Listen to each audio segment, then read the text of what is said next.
Hi friends, welcome back to VVR creation. இன்னைக்கு நம்ம பார்த்தீங்கன்னா ஆரி கிளாஸில் வந்து மிரரை பற்றியும் மிரரோட டிசைன்ஸ் பற்றியும் பார்க்க போகிறோம். மிரர் பார்த்தீங்கன்னா 2 டைப்பான மிரர் இருக்குது. இது பார்த்தீங்கன்னா மைக்கான்னு சொல்லுவோம், பிளாஸ்டிக் மிரர். ஓகேங்களா? ஏன் அப்படின்னா நம்ம ஃபஸ்ட்டு எப்போவுமே ஒரு டிசைனோ இல்லை ஒரு விஷயத்தை நம்ம கற்றுக்க போகிறோன்னா அதில் இருக்க டைப்ஸ், அதே மாதிரி அதில் என்னென்ன யூசஸ் இருக்குதுன்னு தெரிஞ்சுக்கணும். இது வந்து பார்த்திங்கன்னா நான் சொன்ன மாதிரி தான் பிளாஸ்டிக் மிரர், அதை வந்து மைக்கானும் சொல்லுவாங்க. இப்போ இதில் வந்து நம்ம ஒன்றோட ஒன்று ஒட்டி இருக்கும். அதே மாதிரி பார்த்திங்க அப்படின்னா இது வந்து ரொம்பவே வந்து லைட் வெயிட்டான ஒரு மிரர். ஓகேங்களா? இது வந்து நம்ம ஆரி ஒர்க்கில் யூஸ் பண்ணுறப்போ இந்த மிரர் தான் யூஸ் பண்ணுவோம் மேக்ஸிமம். ஏன் நம்ம ஒரிஜினல் மிரர் வந்து யூஸ் பண்ண மாட்டோன்றதையும் நான் வீடியோவில் சொல்கிறேன். அதே மாதிரி பார்த்திங்கன்னா இதில் வந்து நிறையா ஷேப்ஸ் இருக்குது. ரவுண்ட் ஷேப்பு, ட்ரையாங்கிள் ஷேப்பு, திலகம் ஷேப், இந்த மாதிரி நிறையா ஷேப்ஸ் இருக்குது. அதே மாதிரி சைஸஸும் இருக்குது. ஓகேங்களா? பட் நம்ம இந்த மாதிரி சைஸ் தான் யூஸ் பண்ணுவோம், பெரிய சைஸு. இப்போ சின்னது இருக்குது இல்லைங்களா, அதெல்லாம் வந்து நம்ம இந்த நம்மளோட மிரர் ஒர்க்குக்கு யூஸ் பண்ண மாட்டோம். ஏன் அப்படின்னா ஸ்டிச் பண்ணோம் அப்படின்னா இந்த சின்ன சைஸில் இருக்க மிரர் வந்து நம்ம கிராஃப்ட் ஒர்க்குக்கு தான் யூஸ் பண்ணுவோம். அதே மாதிரி பார்த்திங்கன்னா ஒரிஜினல் மிரர் வந்து பார்த்திங்கன்னா இந்த மாதிரி இருக்கும். ஒரிஜினல் மிரரில் இருக்கிற ப்ளஸ் மைனஸ் எல்லாமே நான் சொல்லிடுறேன். இது வந்து பார்த்திங்கன்னா நல்லா வந்து நார்மலாக நம்ம யூஸ் பண்ணுவோம் இல்லையா, அந்த மிரர் தான் ஒரிஜினல் மிரர். இது வந்து கொஞ்சம், அதாவது மைக்கா பிளாஸ்டிக் மிரரை கம்பேர் பண்ணுறப்போ இது வந்து கொஞ்சம் வெயிட்டாக இருக்கும். ஆல்ரெடி நம்மளோட ஆரி ஒர்க் ப்ளவுஸ் வந்து வெயிட்டாக இருக்கும். ஸோ அதோட இந்த ஒர்க்கும் நம்ம பண்ணுறப்போ இன்னும் கொஞ்சம் ஹெவி ஒர்க் ஆயிரும். இதில் பார்த்தீங்கன்னா அதாவது நயன்கிட்ட இருக்கிறது 2 ஷேப்பு. ஸோ நிறையா ஷேப்ஸில் அவைலபிளாக இருக்குது. இது மோஸ்ட்லி வந்து அதாவது இதுவுமே வந்து கிராஃப்ட் ஒர்க்குக்கு தான் யூஸ் பண்ணுவாங்க. நம்ம கஸ்டமருக்கு வந்து இதை போட்டு கொடுக்குறப்போ அதில் நிறைய ப்ராப்ளம்ஸ் வரும். ஏன் அப்படின்னா நம்ம த்ரெட் ஒர்க்லாம் பண்ணோம் அப்படின்னா இந்த கார்னர்லாம் ஷார்ப்பாக இருக்கும். ஷார்ப்பாக இருக்கிறப்போ நமக்கு த்ரெட் ஒர்க் பண்ணுறப்போ கட் ஆகிறதுக்கு சான்ஸ் இருக்குது. இது வந்து ரொம்ப ஷைனிங்காக இருக்கும். பிளாஸ்டிக் மிரர் வந்து நம்ம ஹேண்டில் பண்ணுறதுக்கும் ஈஸி. அதே மாதிரி ப்ளவுஸில் நம்ம வந்து கஸ்டமருக்கு நம்ம கொடுக்குறப்பையுமே வந்து அவ்வளோ வெயிட் இருக்காது. ஸோ அதனால் வந்து நம்ம மேக்ஸிமம் வந்து பிளாஸ்டிக் மிரர் தான் வந்து ஆரி ஒர்க்குக்கு யூஸ் பண்ணுவோம். நீங்கள் வந்து நான் வந்து இந்த வீடியோவில் வந்து நெக்ஸ்ட் வீடியோவில் நான் காமிச்சிருக்கேன். அதாவது நம்ம நார்மலாக யூஸ் பண்ணுற பிளாஸ்டிக் மிரரும் ஸ்டிச் பண்ணி காமிச்சிருக்கேன். அதே டிசைனை வந்து ஒரிஜினல் மிரர்லையும் நான் ஸ்டிச் பண்ணி காமிச்சிருக்கேன். ட்ரை பண்ணி பாருங்கள். அதே மாதிரி இதில் என்ன ஒரு பிளாஸ்டிக் மிரரில் என்ன ஒரு ப்ராப்ளம்னா ஒரு மிரரோட இன்னொரு மிரர் ஒட்டிகிட்டு இருக்கும். ஸோ கேர்ஃபுல்லாக வந்து நம்ம வந்து தனித்தனியாக பார்த்து எடுக்கணும். ஏன் அப்படின்னா நம்ம வந்து 2 மிரரை சேர்த்து ஸ்டிச் பண்ணிட்டோம் அப்படின்னா நமக்கு வந்து இடையில ஒரு மிரர் மட்டும் தூக்கிட்டு இருக்க மாதிரி இருக்கும். ஸோ அதனால் அதை மட்டும் மைண்டில் வச்சுக்கோங்க. இப்போ வந்து எப்படி ஸ்டிச் பண்ணுறதுன்றதை பார்க்கலாம். ரவுண்ட் ஷேப்பை வச்சும் நான் ஸ்டிச் பண்ணி காமிக்கிறேன். நெக்ஸ்ட்டு வீடியோவில் இந்த மாதிரி இருக்க ட்ரையாங்கிள் ஷேப்பு, அதே மாதிரி நிறையா ஷேப்ஸ் இருக்குது. என்கிட்ட இருக்க இந்த 2 ஷேப்லேயுமே வந்து நான் உங்களுக்கு மிரர் ஒர்க் எப்படி பண்ணுறதுன்னு ஸ்டிச் பண்ணி காமிக்கிறேன். இப்போ வாங்க எப்படி ஸ்டிச் பண்ணுறதுன்னு பார்க்கலாம். இப்போ வந்து பார்த்திங்கன்னா ஃபஸ்ட்டு நம்ம த்ரெட் ஒர்க்கு தான் பண்ண போகிறோம். இப்போது எல்லா ஒர்க்குமே வந்து நம்ம ஸ்டார்டிங்கில் ப்ளவுஸில் என்னென்ன டிசைன்ஸில் போடுவோமோ அதை தான் நான் போட்டு காமிக்க போகிறேன். த்ரெட் ஒர்க்கு, அதே மாதிரி ஜர்தூசி எல்லாமே தான் போட போகிறோம். இப்போ வந்து ஃபஸ்ட்டு மெத்தடில் நான் என்ன பண்ணுறேன் அப்படின்னா நார்மலாக நம்ம இதுக்கு முன்னாடி யூஸ் பண்ணோம் இல்லையா, த்ரெட் ஒர்க்குக்கு யூஸ் பண்ணுற அந்த நீடில், அதே மாதிரி சில்க் த்ரெட் உங்களுக்கு என்ன கலர் வேணாலும் எடுத்துக்கோங்க.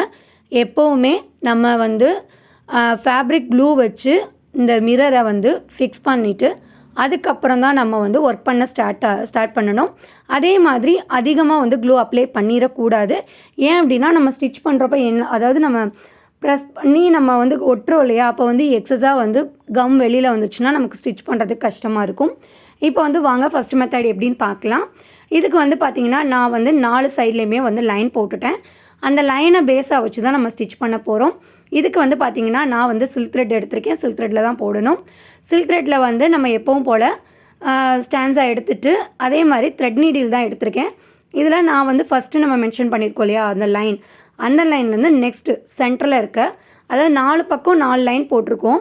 அதில் ஃபஸ்ட்டு ஒரு லைனில் எடுத்து நெக்ஸ்ட்டு இருக்க லைனில் என்ன பண்ணுறேன், பஞ்ச் பண்ணிவிட்டு குட்டியாக லாக் போடுறேன். ஒட்டி வந்து நான் குட்டியாக லாக் போட்டு அடுத்த லைன், அதாவது அடுத்து நம்ம மார்க் பண்ணியிருக்க அந்த லைனில் வந்து பஞ்ச் பண்ணி குட்டியாக ஒரு லாக் போடுறேன். இது வந்து பார்த்திங்க அப்படின்னா நல்லா வந்து ட்ரை ஆனதுக்கப்புறம் நீங்கள் போட்டிங்கன்னா தான் உங்களுக்கு ஈஸியாக இருக்கும். அதே மாதிரி நம்ம அதாவது சென்டரில் வந்து மேலே கீழே 2 சைட்லேயுமே வந்து நம்ம மார்க் பண்ணியிருந்தோம் இல்லையா, அதுதான் நமக்கு பேஸ். அதில் வந்து பஞ்ச் பண்ணி ஒரு குட்டியாக லாக் போட்டுட்டு இப்போ ஃபினிஷ் பண்ணிட்டோம். ஓகேங்களா? இப்போ ஃபினிஷ் பண்ணிவிட்டு அவ்வளோதான். ஒரு 4 சைட்லேயுமே வந்து பஞ்ச் பண்ணி லாங் செயினு ஒரு லாக் போட்டு முடிச்சிட்டோம். இப்போ என்ன பண்ணுறோம் அப்படின்னா, இப்போ பார்த்தீங்க அப்படின்னா நம்ம இந்த லாங் செயின் லாக் போட்டோம் இல்லையா, அந்த லாக் போட்டதுக்கு பக்கத்தில், அதாவது லாக் போட்டிருக்கோம் அப்படின்னா அதை ஒட்டியே வந்து செயின் போட்டு ஒரு லாக் போட்டுருங்க. லாக் போட்டுட்டு அடுத்ததுக்கும் அப்படியே தான் நம்ம குட்டியாக லாக் போட்டிருக்கோம் இல்லையா, அந்த இடத்துல அந்த லாக்கை ஒட்டியே வந்து நம்ம செயின் போடுறோம். அந்த செயினை ஒட்டி லாக் போடுறோம். ஓகேங்களா? ஸோ நம்ம லாங் செயின் போட்டதை கணக்கெடுக்க வேண்டாம். லாக் போட்டிருக்கோம் இல்லையா, அந்த லாக் பண்ணதுக்கு பக்கத்தில் நம்ம வந்து லாங் செயின் போட்டு குட்டியாக லாக் போடுறோம். இப்போ வந்து பார்த்திங்கன்னா அந்த 4 கார்னர்லேயுமே நம்ம அதாவது லாங் செயின் போடுறது வந்து நம்ம குட்டியாக லாக் போட்டிருக்க இடத்துல லாங் செயின் போட்டு பக்கத்தில் லாக் போடணும். அந்த மாதிரி நம்ம போடுறப்ப பார்த்திங்கன்னா மேக்ஸிமம் வந்து இந்த மாதிரி கவர் ஆயிரும். ஸோ இதை அப்படியே ரிப்பீட் பண்ணி நமக்கு ஃபைனலாக அந்த மிரரோட எட்ஜஸ் எதுவும் தெரியாமல் இருக்கிற வரைக்கும் இந்த ஷேப் அப்படியே கண்டினியூ பண்ணிகிட்டே வாங்க. இது ஒரு மெத்தடான டிசைன் தான். இந்த டிசைன் வந்து டைப் 1. இதில் வந்து பார்த்திங்க அப்படின்னா நம்ம வெறும் மிரர் ஒர்க்கை மட்டுமே வச்சு நம்ம ப்ளவுஸில் மேக் பண்ணலாம், பேக் நெக் ஃபுல்லாகவே. இல்லை அப்படின்னா நம்ம ஒரு பீகாக் இருக்குது, பீகாக்கோட பாடி பார்ட்டில் வந்து ஃபுல்லாகவே நம்ம கொடுக்கலாம். இந்த மாதிரி நம்ம மிரர் ஒர்க் வச்சு யூஸ் பண்ணலாம்.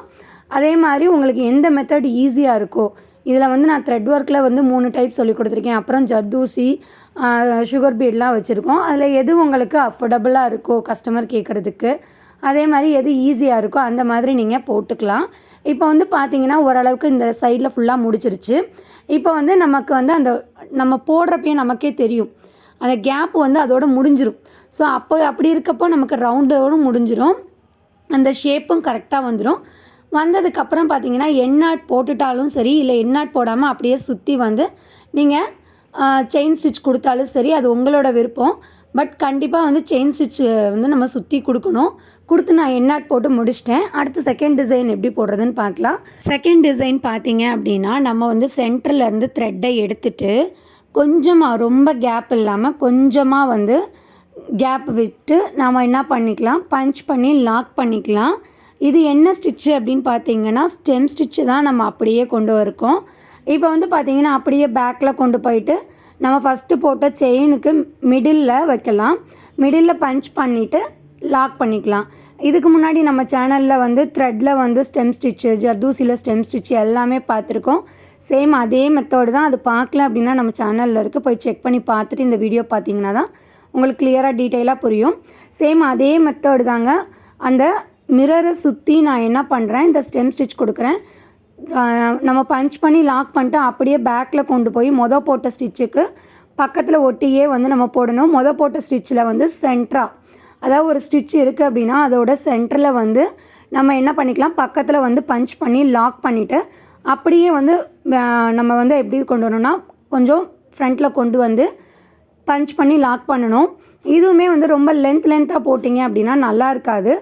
இது வந்து நம்ம கீழே கொண்டு வர்றப்பையும் போட்ட அந்த செயின் போட்டு லாக் போட்டிருக்கோம்ல, அதை விட கொஞ்சம் தான் கீழே போடணும். ரொம்ப வந்து நீங்கள் போட்டிங்க அப்படின்னா அது டிஃப்ரெண்ட்டாக இருக்கும். இந்த மாதிரி போடுறப்போ நமக்கு எப்படி இருக்குன்னா நல்லா நெருக்கமாக இருக்கும். இந்த ஸ்டிச்சை பற்றி அவ்வளோ டீட்டெயிலாக சொல்லணுன்றது இருக்காதுன்னு நினைக்கிறேன். ஏன் அப்படின்னா நம்ம நிறையா ஸ்டெம் ஸ்டிச்சில் வந்து போட்டுட்டோம். பீட்ஸு, கட் பீடு எல்லாமே போட்டிருக்கோம். இருந்தாலும் நம்ம இந்த ரவுண்ட் ஷேப்பில் கொண்டு வர்றப்போ நம்ம வந்து மேலே, அதாவது பேக்வேர்டில் கொண்டு போய் செயின் போட்டு லாக் போட்டுட்டு திரும்ப நம்ம வந்து அந்த லைனில் கொண்டு வரப்போ என்ன பண்ணணும் அப்படின்னா பக்கத்துலேயே போடுங்க. அப்போ தான் அந்த செயின் வந்து நல்லா நீட்டாக இருக்கும், அந்த ஸ்டெம் ஸ்டிச்சும் வந்து நீட்டாக தெரியும். இப்போ ஃபைனலாக வந்து பார்த்திங்கன்னா நம்ம அந்த ரவுண்டு ஷேப்போட கார்னர் வந்துட்டோம். இப்போது வந்து அந்த கார்னரில் வந்ததுக்கப்புறம் நம்ம ஃபஸ்ட்டு போட்டிருந்தோம் இல்லையா, அதோட நம்ம கனெக்ட் ஆன மாதிரி போடணும். அப்போ தான் வந்து நமக்கு நீட்டாகவும் இருக்கும், அதே மாதிரி லுக்காகவும் இருக்கும். ஓகேங்களா? அந்த இடத்துல ஒரு தடவை வந்து நம்ம என்ன பண்ணலாம், லாங் செயின் லாக் போட்டுட்டு அப்படியே பேக்வேர்டில் கொண்டு போய் லாக் செயின் போட்டுட்டு பக்கத்துலேயே நம்ம ஃபஸ்ட்டு போட்டால் அந்த செயினுக்கு பக்கத்துலேயே போட்டு லாக் போட்டுட்டு இப்போ இதோடு நான் எண்ணாட் போட்டு கூட முடிச்சுட்டு அதுக்கப்புறம் நான் சுற்றி செயின் ஸ்டிச் போடலாம். பட் நான் வந்து பார்த்திங்க அப்படின்னா அந்த ஸ்டெம் ஸ்டிச் வந்து ஃபினிஷ் பண்ணதுக்கப்புறமே லைனாக ஃபுல்லாக போட்டு அவுட்லைன் வந்து செயின் ஸ்டிச் போட்டு முடிச்சிட்டேன். இப்போ தான் நான் என் நாட் போடுறேன். இந்த மாதிரியும் போடலாம். இப்போ தேர்ட் டைப்பும் இந்த வீடியோலேயே நான் சொல்லிடுறேன். அடுத்த டைப் பார்த்தீங்கன்னா நெக்ஸ்ட் வீடியோவில் வரும். இப்போ இதில் பார்த்தீங்க அப்படின்னா இதை வந்து ஒரு 6ஆக வந்து நீங்கள் டைப் மாதிரி பிரிச்சுருங்க. பிரித்ததுக்கப்புறம் ஒரு இதில் இருந்து நம்ம த்ரெட்டை எடுத்து அடுத்த லைன் நம்ம மார்க் பண்ணியிருக்கோம் இல்லையா, அந்த இடத்துல என்ன பண்ணிக்கிறோம், பஞ்ச் பண்ணி, அதாவது லாங் செயின் மட்டும்தான் போடுறோம், லாக் போடலை. அந்த மார்க் பண்ணியிருக்க எல்லா இடத்துலையுமே நம்ம என்ன பண்ணுறோம், லாங் செயின் மட்டும்தான் போடுறோம், லாக் போடவே இல்லை நான். ஓகேங்களா? ஸோ இந்த 6 சைட்லேயுமே வந்து, அதாவது மார்க் பண்ணியிருக்க 6 அந்த லைன் இருக்கு இல்லையா, அது எல்லாத்துலேயுமே நான் என்ன பண்ணிக்கிறேன், லாங் செயின் மட்டும் போட்டுட்டு ஸ்டார்ட் பண்ண இடம் வந்தோடனே ஒரு குட்டியாக லாக் போட்டுறேன். லாக் போட்டுட்டு நெக்ஸ்ட்டு என்ன பண்ணுறேன்னு கிளியராக பார்த்துக்கோங்க.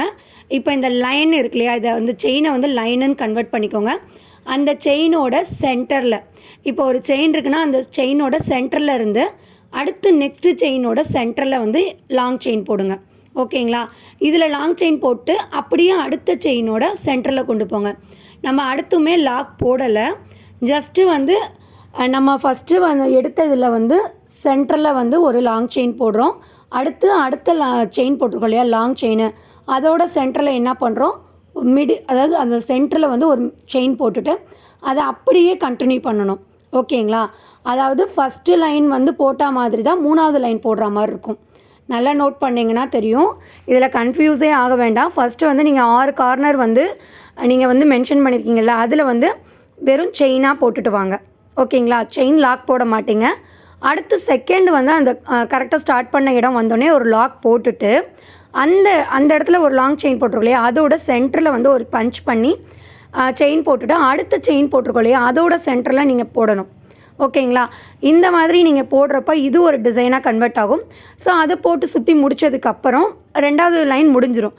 அடுத்த தேர்ட் லைன் வந்து நம்ம ஃபஸ்ட்டு போட்டோம் பார்த்தீங்களா, ஸோ அது மாதிரியே வரும். ஸோ இதில் வந்து நம்ம ஸ்டார்டிங்கில் போட்டது 3ஆக போடுவோம், செகண்டாக போட்டது 4த்தில் போடுவோம். ஓகேங்களா? ஸோ அந்த செயின் லாங் செயினை மட்டும் ஞாபகம் வச்சுக்கோங்க. இதில் இன்னொரு விஷயம், நம்ம லாக் போடவே இல்லை, அதனால ரொம்பவே கேர்ஃபுல்லாக வந்து நீங்கள் ஸ்டிச் பண்ணணும். ஏன் அப்படின்னா ஒரு இடத்துல நம்ம விட்டுட்டோம் அப்படின்னா அப்படியே வந்து நம்ம பிரிஞ்சு வந்துடும். ஸோ அதனால் நீங்கள் லாங் செயின் போட்டுட்டு லாக் போடாதனால கொஞ்சம் கேர்ஃபுல்லாக போடணும் இந்த ஸ்டிச்சும். பட் ஆனால் நீட்டாக இருக்கும் இது. இப்போ வந்து பார்த்தீங்க அப்படின்னா உங்களுக்கு வந்து இந்த மாதிரி நம்ம ஃபஸ்ட்டு ஸ்டார்டிங்கில் போட்டோம் இல்லையா, அந்த மாதிரி வரும். அடுத்து வந்து பார்த்திங்கன்னா நம்ம வந்து அந்த ஃபஸ்ட்டு போட்ட மாதிரி வரும். ஸோ அதே மாதிரி தான் நம்ம கண்டினியூ பண்ணிகிட்டே போவோம். அதுக்கப்புறம் பார்த்திங்கன்னா சுற்றி வந்து நம்ம செயின் போட்டு முடிச்சுக்கலாம். இது வந்து சிம்பிளாகவும் இருக்கும், அதே மாதிரி பார்த்திங்கன்னா ஈஸியாகவும் முடிஞ்சிடும். இதில் எந்த கன்ஃபியூஸும் வேண்டாம். ஃபஸ்ட்டு வந்து 6 பார்ட்டாக வந்து டிவைட் பண்ணுறீங்க, அதில் வந்து லாங் செயின் மட்டும் போட்டு நான் 6 பார்ட்டையும் கவர் பண்ணிவிட்டு ஸ்டார்ட் பண்ண இடம் வந்தோடனே லாக் போட்டுறோம். அதுக்கப்புறம் அதாவது லாங் செயின் போட்டதுக்கும் சென்டரில் வந்து நம்ம ஒரு செயின் போட்டு அடுத்த செயினுக்கும் சென்டரில் போட்டு அப்படியே அதை ஒரு லைனாக கன்வெர்ட் பண்ணிவிட்டு அடுத்து போடுறப்ப நம்ம ஃபஸ்ட்டு போட்ட மாதிரி போடுறோம். டவுட் இருந்தால் கமெண்ட் செக்ஷனில் கேளுங்க. தேங்க்ஸ் ஃபார் வாட்சிங்.